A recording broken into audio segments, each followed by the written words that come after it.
ত্রয়োদশ জাতীয় সংসদ নির্বাচনে ভোটের দিন ঠিক হয়েছে 12ই ফেব্রুয়ারি। সারা দেশে বইছে সেই ভোটের হাওয়া।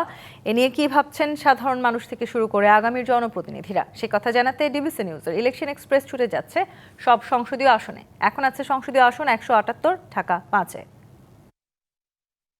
ডিবিসি ইলেকশন এক্সপ্রেস আজ সারাদিন ছিলাম ঢাকা জেলায়। এই মুহূর্তে আমাদের সাথে যুক্ত আছেন ঢাকা 5 সংসদীয় আসনে বাংলাদেশ ইসলামী আন্দোলন মনোনীত প্রার্থী। আমরা তার সাথে একটু কথা বলবো।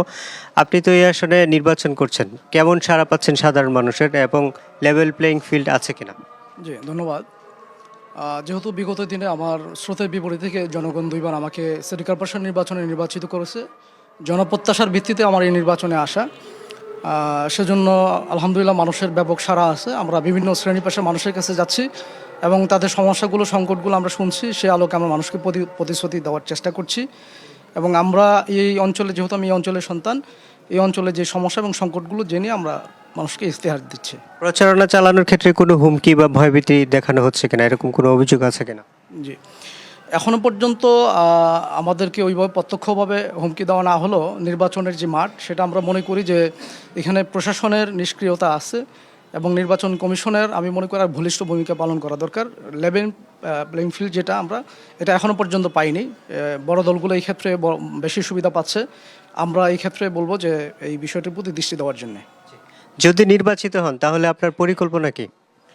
জি, যেহেতু বিগত দিনে আমার জনপ্রতিনিধিত্বের একটি অভিজ্ঞতা রয়েছে, সেই আলোকে আমরা আমাদের এই ঢাকা 5-এ যে 12টি ওয়ার্ড আছে, সেখানে একটি ওয়ার্ড অ্যাকশন প্ল্যান তৈরির মাধ্যমে সেখানে আমাদের নাগরিকদের যে সমস্যা এবং সংকটগুলো আছে সেগুলো নিয়ে আমাদের পরিকল্পনা রয়েছে।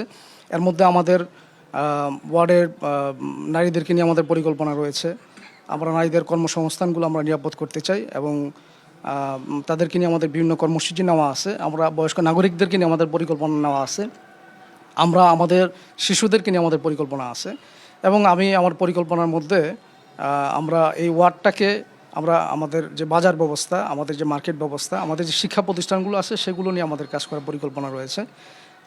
আমরা এভাবে এই অঞ্চলে আমাদের তরুণদের যে খেলার মাঠ এটা প্রয়োজন, এগুলো নিয়ে আমাদের পরিকল্পনা রয়েছে। আমাদের স্বাস্থ্য কমপ্লেক্স দরকার, সেটা ইনশাল্লাহ আমরা করব যদি জনগণ তাদের ভোটের মাধ্যমে আমাদেরকে নির্বাচিত করে। সর্বোপরি মানুষ সুশাসন চায়, সুশাসন প্রতিষ্ঠার লক্ষ্যে আমরা প্রশাসনকে নিরপেক্ষ রাখার চেষ্টা করব এবং অবকাঠামোগত যে বিষয়গুলো আছে, একজন সাংসদের সক্ষমতার মধ্যে যা যা করা দরকার, যেটা করার সুযোগ আছে, ইনশাল্লাহ আমরা এটা করার চেষ্টা করব। যদি কোনো কারণে নির্বাচিত না হন তাহলে মানুষের জন্য কিভাবে কাজ করবেন, একটু যদি ছোট করে বলতেন। জি, আসলে নির্বাচিত হওয়ার মাধ্যমে হয়তো আমি একটা সাংবিধানিক দায়িত্ব পাবো, সেই ক্ষেত্রে হয়তো কাজ বেশি করতে পারবো।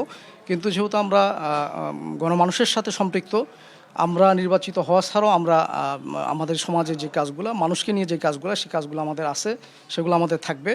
আর যদি নির্বাচিত হতে পারে সেটা আরও ব্যাপক পরিসর আমরা করতে পারবো। আমাদের সাথে যুক্ত হওয়ার জন্য আপনাকে অসংখ্য ধন্যবাদ।